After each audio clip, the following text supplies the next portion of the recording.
following announcement has been paid for by the WZWA Network. Hello, everyone, and welcome to the WZWA fucking network, and welcome to my review show here of NXT Heatwave on August the 16th, 2022 from the WWE Performance Center. I'm your host, as per fucking usual, Karlifornia. Great to be with you all once again. So, doing the solo one again because Jooseyboy does not like NXT. He can't be bothered, so that's fine. But one thing I want to say, I thought that it was cool that they brought back the Heatwave name from ECW. Very, very fucking nice. I haven't reviewed NXT since the Great American Bash on July the 5th, so fuck. I wonder how much has changed in NXT in that time because I haven't kept up with it. So that's about 6 weeks or so, 5-6 weeks since I've seen any NXT. I don't read the results. I don't fucking know what happens. So it's kind of interesting to see how the lay of the land changes between these specials on NXT TV.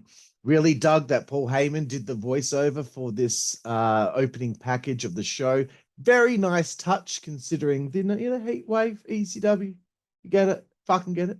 NXT North American Championship match opening the show. Giovanni Vinci taking on Carmelo Hayes with Trick Williams. Excuse me. It's a weird universe where only a few months prior, this person, which is what's his name, Giovanni Vinci. It's a weird universe where only a few months prior, he had a different name, and we knew he was with Imperium. Wasn't his name Fabian Eichner? It's just funny how you gotta make that suspension of disbelief, really work for you, because he had a different name 2 months ago, and now he's a completely different person. It's just I find it humorous that only in the WWE can you do this. Wendy Chu's situation's a bit different when they repackaged her because the previous gimmick was, you couldn't recognize her. There's a vast difference in the look, whereas Giovanni Vinci just looks like Fabian Eichner. It's him. Some negative comments, I suppose, to say on the match between Carmelo and Vinci was I have issues with a springboard clothesline after ducking a clothesline. And that one's on Carmelo Hayes. So fucking Vinci goes for a clothesline, he ducks it, and he immediately does a springboard onto the ropes and comes back with a clothesline. Now, he hit the clothesline, but what person by chance would think, I'm okay, I just ducked that clothesline, I'm going to springboard and just hope that he's turned around and coming my way? Because he went that way for the clothesline, you would think that the guy possibly might have gone off the ropes. I know I'm nitpicking. I know I'm looking way too in depth when it comes to this shit, but it does annoy me. So I wanted to bring that up because I just think, sometimes it's geez, that was a little unbelievable. And I think I'm having issues with springboarding in general. I feel like this match, there was just a little bit too much of it. I laughed over Wade Barrett saying that Vinci's chop on Carmelo Hayes reverberated over my own diaphragm. Why? Why does he have to describe it so? It's just fucking ridiculous. That's Wade Barrett for you. I do not watch any shit during picture-in-picture because when you come back, they show a highlight of something that had the more important things that happened during the break anyway. So what's the fucking point? Sometimes the choreography in these NXT matches is irritating because this was a good match, but fuck, boys, how many springboards inside the ring do we have to see? Because there were so many of them happening. One stage, it got a little bit jittery between the two of them because they're trying to remember all their spots. I would love for Leonardo and Carmelo to go out there and call it in the ring. See how you go. I just think that'll be interesting. I don't think it's smart to have your pro wrestlers that you're training up to really zero in on choreographing essentially the whole match. I just don't think it's good for anyone. Like it's good for some people, like a Jade Cargill probably needs to do that for a while. You know, she's very green and, you know, they're trying to give her a push. But anyway, let's get back to this match. The dive and double spring moonsault from Vinci, I would say that was very impressive. And then that got a rope break, which was thanks to Trick Williams. I thought that the rope break, the timing of it was very good on Trick's behalf.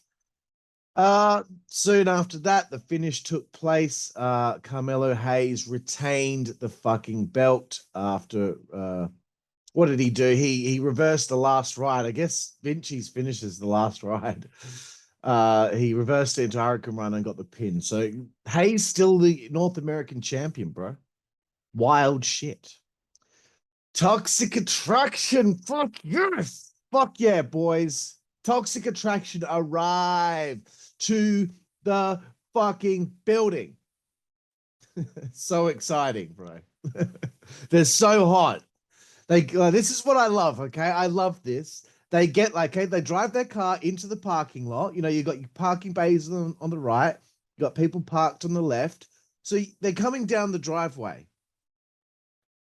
They just get out of the car in the middle of the parking lot, in the middle of the driveway of the parking lot. They just get out of the car, close the doors, and start walking into the building.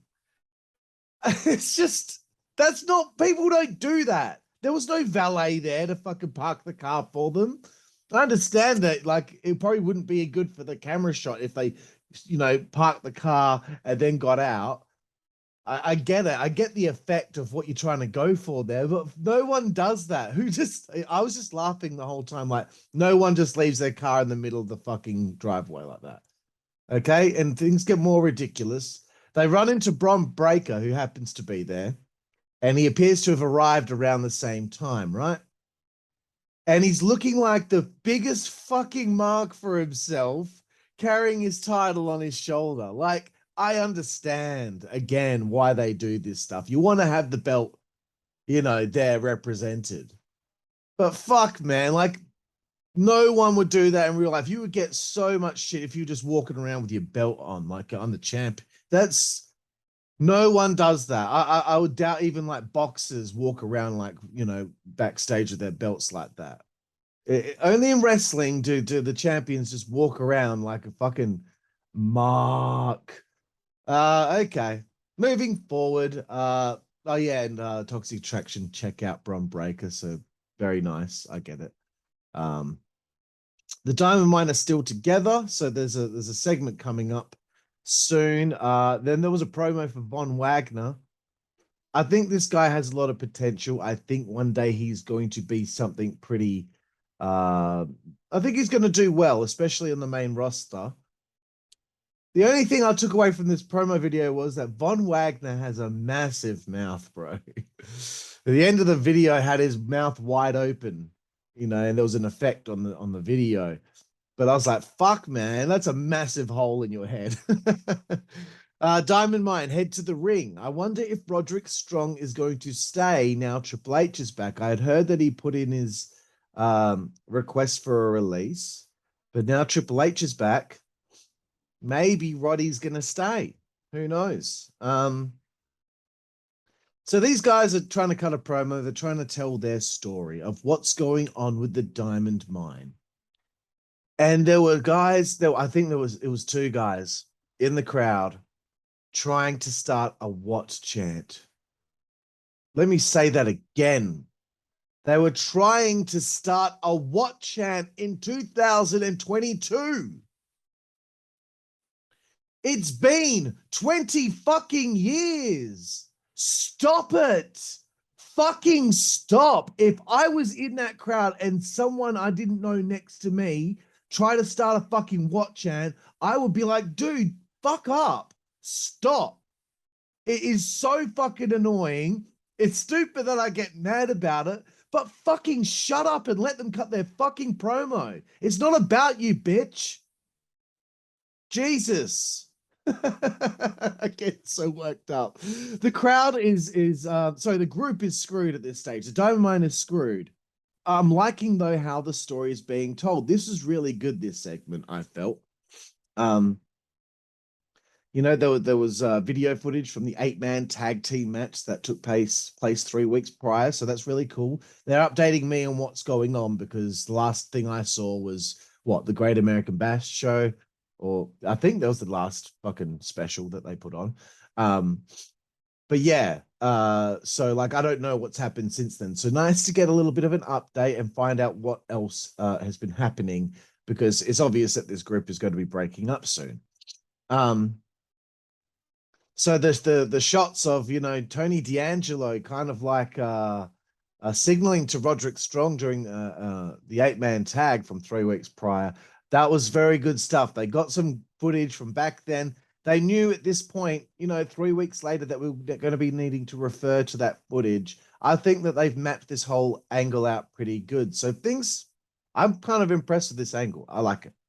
But then all of a sudden some fucking NXT UK blokes just fucking rock up and start beating the shit out of everyone. They're called Gallus. I haven't seen any NXT UK, so I apologize to on my lack of knowledge of who they were. But I thought this was like the new Diamond Mine coming in, and Roderick Strong had planned for these guys to come in. So maybe this is going to band the Diamond Mine together finally, again, and maybe they will continue their run together as they battle Gallus in the future. And I'm guessing Ivy Nile left the group. So, I mean, I don't watch the weekly show. I don't have time. I mean, I have time now. But yeah, I just, whatever. Yeah, I mean, this is good stuff. I think when they took off they unzipped their fucking jackets, we needed a nice tight shot to see the shirts when the Gallus shirts were revealed, because from the distance that the camera was, I wanted a tight shot. I wanted to have a good look at these fucking guys, because Lord knows when there's an attack in the fucking ring, the camera's all fucking all over the place and they're zooming in and out. I really hope when Kevin Dunn finally gets the fucking sack that they fucking stop doing that shit. I've been complaining about it for years. Okay. The only thing, and again, this is me taking things too seriously. One thing that annoyed me about this little bit, and it was good, but they already had music and video lined up and lighting for Gallus. Now, I'm sure it's all in the system because they, you know, that's their entrance at NXT UK, right? But they just jumped into the ring. They jumped I don't know if they came out from the crowd, but they just beat the fucking shit out of 4 people. It's just so funny how wrestling has different laws, because after that, because, you know, so someone backstage, right? And they're watching the monitor and they see, oh, okay. Oh, that's Gallus. They just beat the shit out of him. Okay. Well, at the appropriate time, I better, yeah, there we go. I'll play their theme song, and can we get some green lighting as well, because that's what they use over in, like, that. So like that means someone actually has to be doing that if this were real, right? So that's what I kind of find funny. Anyway, I also find funny that after this happens, Mackenzie Mitchell was backstage with Roxanne Perez, and, you know, talking about, oh, Gallus just, you know, just not really seeming that concerned that 4 men just got fucking assaulted and beaten the shit out of. I love it. It's wrestling. It's the universe of wrestling, that bubble that we're in. That only things like this happen in wrestling. Okay, moving forward. Cora Jade. Heel Cora fucking Jade. I did not see that coming. She's taking on her best friend, Roxanne Perez. And then we go to JD McDonagh preparing for his match by having an ice bath. Then we go back to this match. I don't know if I like it when they do that, but it's okay. It's something different. Perez looks like she's dressed like a referee. I think up and down black and white stripes should be just no one use them because come on. I'm liking heel Cora, I have to say. And I thought this was a good match between these two. It feels like the company are high on Cora Jade, and they're giving her a chance now to learn working as a heel. Like that, she's now learning that way of performing. So, because remember, this is NXT, but at the end of the day, this is still developmental. And I know a lot of people out there don't seem to understand that, and they get really mad when people say that, but it's supposed to be developmental. These people are supposed to be learning certain things to get themselves ready for the main roster. That's the whole idea behind NXT 2.0. But anyway, so I think that in future, her future's going to be bright. These two know each other so well, apparently. Hasn't Roxanne been there for like 3 months? Has she even been there that long? But I guess I've missed the whole backstory because I don't watch the show.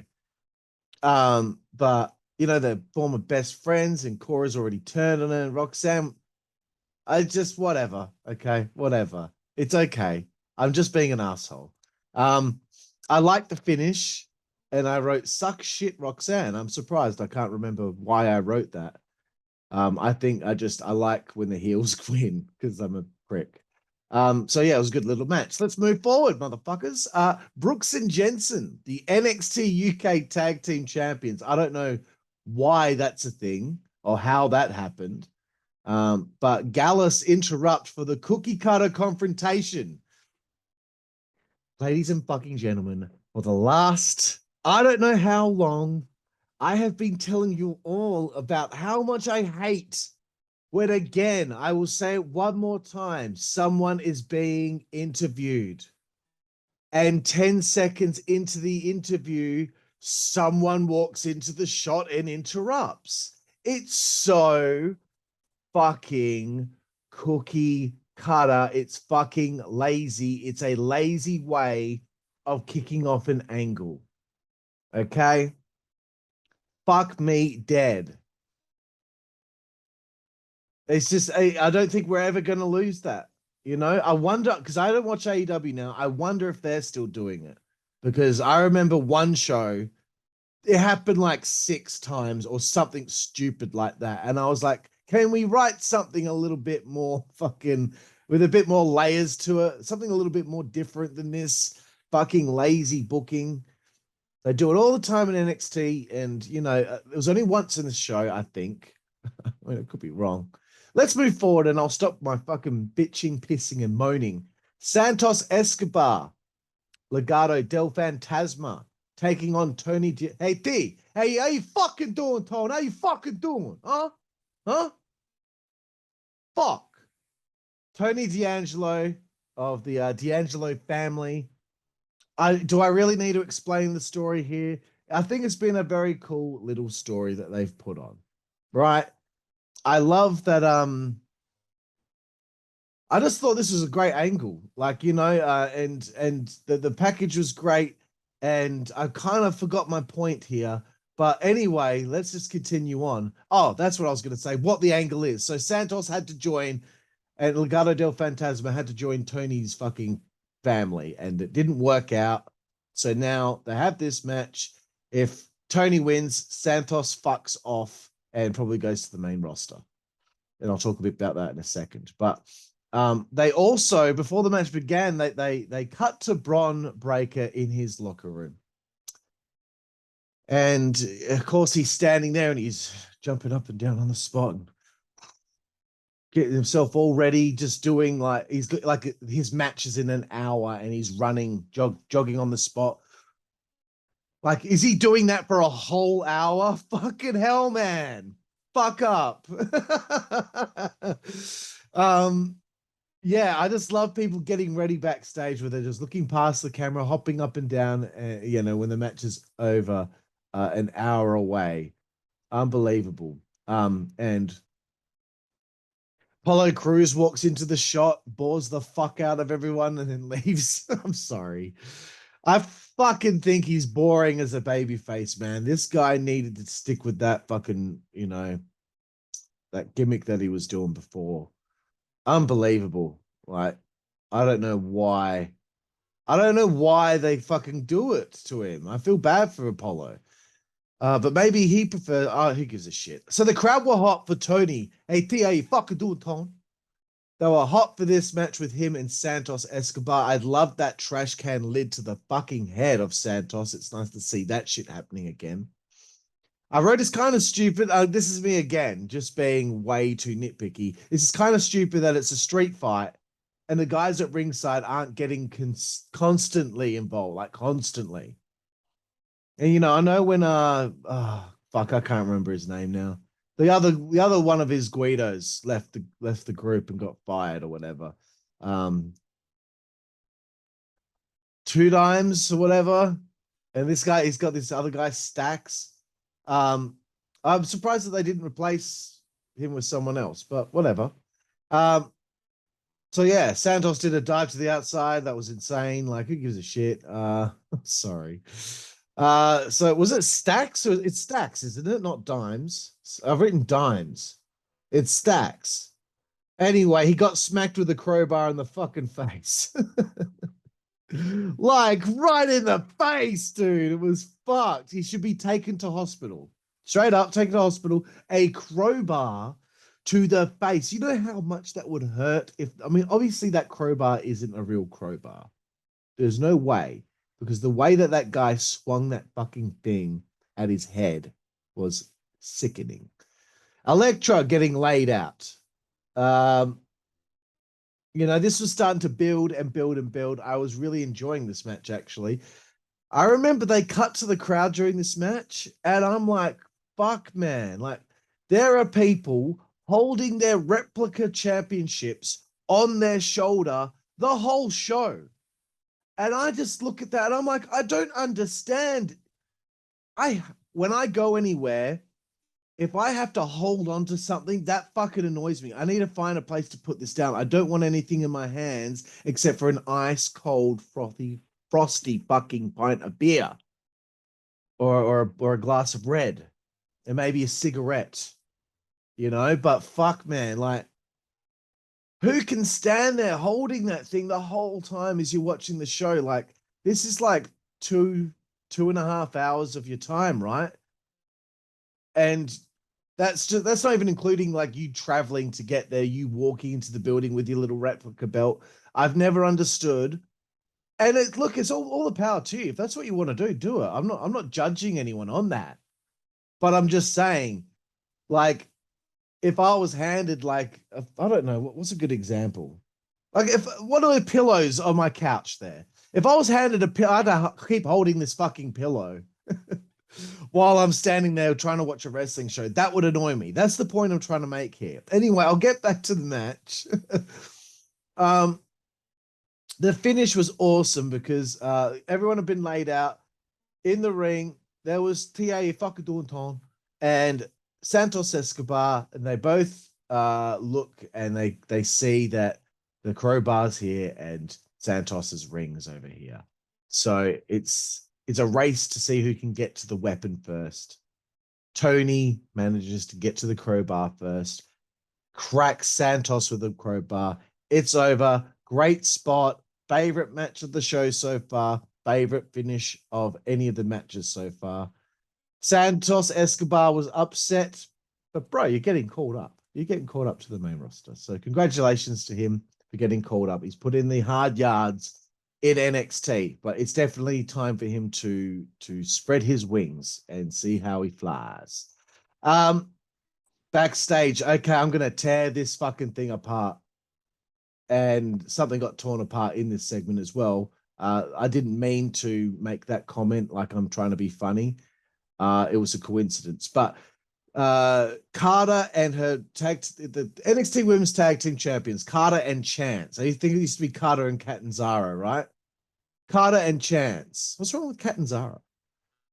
They're there and they're having a chat with Indy Hartwell, who, for whatever reason, seems to be the one person that gets put in more dumb backstage things than anybody whose name is not Wendy fucking Chu. So there she is, and she's got a love letter from Dexter Lumis. She's so excited. Everyone's so happy to see that, because this story didn't get to see its proper conclusion. It's because of all the shit that went down. She's reading the letter. She's so happy, and in one of the most unrealistic, just lazy fucking one of the most lazy fucking ways I've ever seen somebody be introduced onto a show. Blair Davenport, I guess from NXT UK, they're all coming over now, so I'm guessing that fucking company's fucked. I'm guessing they're shutting that down or something. Blair Davenport takes the letter off Indy Hartwell, walks out of the shot where Indy is, and Indy storms over to her. Who do you think you are? And Blair Davenport's like, I'm Blair Davenport. I don't know. I can't even remember what she said. I'm Blair Davenport, and I'm here. I've arrived here at NXT. Whatever the fuck she said, she rips the letter in half and walks off. Why would that happen? Why would that happen? What kind of person would do that? Like a serious fucking narcissist. I'm sorry. If you wanted to have some sort of problem between Indy Hartwell and Blair Davenport, starting it off with Blair ripping a love letter to Indy Hartwell from her husband, Dexter Lumis, is fucking weak.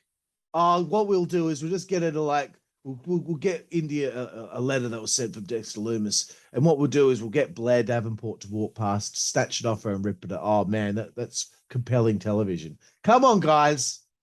You do good with the fucking Tony and the fucking Santos feud, but then you give me shit like this. Thank you. Okay. Then there's a package. The Tiffany Stratton Wendy Chu angle is still going.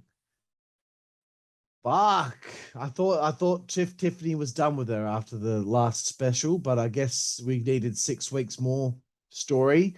And next week we're gonna get the blow-off match. I can't stand the character Wendy Chu. I can't stand it. I still can't believe she hits moves whilst doing that in the air. Fuck, we get it. It's so painful. Okay, 2 to go. Sorry, everyone. I know I've ranted a little bit today, but I wanted to make this fun. I've had a very bad week. Zoey Stark takes on Mandy Rose next up for the fucking NXT Women's Championship. I wrote Mandy better go over because I don't even really remember Zoey. And I don't understand how she became #1 contender, but again, I don't watch the show. I know she was injured. I remember she was in that fucking, I keep swearing so much. She was in that ladder match, the multi-ladies ladder match from whenever the hell it was. I almost said whenever the fuck it was, and I pivoted halfway through that sentence. Terrible. I'm Australian. This is what it's like here. So yeah, I don't remember Zoey Stark. Oh yeah, bro. Like I'm writing all this shit down. I swore again. Jesus. I can't help it. Oh yeah, bro. Here comes Toxic Attraction. Every time, man. I'm just like, there's something wrong with me, surely. Just always just like, I just love hot women, man. Mandy Rose, well, yeah, like the girls do their thing. Their poses, excellent. One thing, Mandy Rose walked past a fan. She was right in front of him. And the pants she wears, her butt's hanging out of the pants so much. If you were 2 meters away from Mandy Rose and her back was to you, why aren't you looking at it? I'm sorry. I know it's like, oh, fucking, like, women aren't pieces of meat. Like, no, she's worked very hard on her body and it's something to admire. Jason Momoa takes his fucking t-shirt off. Women are going to hoot and holler. So it's all right to have a little bit of a perv on someone because they're fucking hot. That's why one thing I just wanted to bring up. He was on his phone. Like he just grabbed his phone and was looking at it. And he had like one of the best bums in the history of this planet right in front of him to look at, and he chose not to. Well done, bro. Well done. Maybe he was gay. I don't know. You never know. No, that might explain the whole thing. Um, Wade and Vic arguing again. Every time Mandy Rose or Toxic Attraction are on the screen, Wade and Vic are arguing, bickering. Wade's trying to make a point. Ring announcer starts announcing the match, and I don't know, I just popped for Wade being like, before I was rudely interrupted by the ring announcer. I just thought Wade kills me every single show, and he's just going on and on and on about Mandy. Vic, did you see Mandy send me a happy birthday tweet? Like, that's fucking amazing. He's bragging about that. Unbelievable. Surely they'll have a laugh about that afterwards. So the match gets underway. I'm hoping Mandy Rose goes over here, obviously. When she slammed Zoey's knee to the table, it just made me think, suck shit, Zoey. I don't know why. I'm very anti-babyface at the moment, it seems. JC and Gigi, my homegirl, they interfere, and the referee gets his little cum shot moment. Isn't that's what I call it? His cum shot moment where he gets to do the you're here, and the fans all go, yeah, like the fans always pop for that, and it's like the referee's fucking moment in the sun, and they get to do the you're out of it, man. I love it. I love it, and I also hate it. And whilst that happened, Nikita Lyons attacked Gigi and JC. I assume someone else was with her, but when Nikita Lyons is on the screen, I don't think I look at anything else. But I wrote, does she just dress like that even when she doesn't have a match? Like she had her fucking ring gear on. I just found that to be a bit strange. Can't you give these people fucking, because you do it sometimes, then you don't do it other times. Can't you give these people, or just let them be in street clothes for things like this? Like Nikita doesn't dress like this in public. Um, so I like the targeting of Stark's knee. Mandy hits the fucking running knee on her. Stark kicks out. So Mandy pulls Stark's knee brace off and fucking cracks her with a sickening knee to the head. Great finish. I really like that. But a little bit of a foregone conclusion. But man, I just feel like these two challenges for the main belts on the show, I just feel like even the North American title, I just felt like I don't see any of these people really being a contender to take the title. We get not a package, but like a promo from a new character coming soon called Quincy Elliott, who is the Super Diva. And I was like, I don't fucking get it, man. Like, I don't get it. Like, it's not a problem. It's just it doesn't come across like Quincy Elliott as a super tough guy. You know what I mean? Like, if that's the way that they're going to portray the character, then fine. You know, I don't care. I just think, man, like, I'm not intimidated by that human being whatsoever. He seemed a little soft, you know. He seemed a little, I don't know. It just didn't seem like he was someone who's ready to fight people. Anyway, I'll get over it. Mackenzie was with Grayson Waller backstage. Grayson, again, with a fucking awesome promo. He's really good on the mic. He will have a bright future in WWE. Let's get to the fucking end of this thing, boys and girls. It's the NXT Championship match, the main event. Bron, motherfucking breaker, defends the belt against JD McDonagh, who debuted at Great American Bash 6 weeks ago, and he gets a title shot. I just wrote, why is this the main event? Can anybody just come in, attack the champion, and they get a title shot? It's like Lance Archer in AEW. Just attacks Hangman Page, he gets himself a title shot. Oh, the rankings. What, 17 wins that no one watches on Dark and Elevation? Really? Always got to get my digs in and everyone on these reviews. Let's get back to NXT. I was miffed at the dueling chants. Let's go JD, let's go Breaker. What? Why? He's only been there 6 weeks. Why would the crowd be split? Unbelievable. I think Bron does something new every time I see him wrestle. He probably has done a standing moonsault before. I'm pretty sure he has, and I complimented it before, but for whatever reason, when I saw it on this match, I was like, oh, I've never seen that before. That's how it's done, Red Velvet. Okay, if you can't get any sort of elevation to go up before you do the backflip and you're just going across, don't do the move. Stop doing it. We go to adverts, and I still haven't eaten yet today. Fucking hell. These pizza adverts were just ruining me. I'm just like, oh man, no, give me a fucking slice of that shit. I feel like at this stage we really need Bron to be given a real challenge, someone bigger and heavier than him. I feel like I guess Joe Gacy is kind of bigger. It's more, I guess they're pretty evenly matched, but he needs a more formidable opponent. Like having him get against all these guys is all well and good, some good matches, but we know he's not going to lose. I want to see him in a different situation than we have seen him in by now. You know, yeah, I get it. His dad got kidnapped and shit. That was something different. But I don't know. I just think Bron, he's a ball hair away from being boring based on the content he's being given. Okay. And I've said it so many times. You're only as good as the content given to you. Now, Bron's amazing in the ring, but I find the character's a little dull at this point because not doing anything that interesting as far as I'm concerned. So anyway, let's continue on with the match.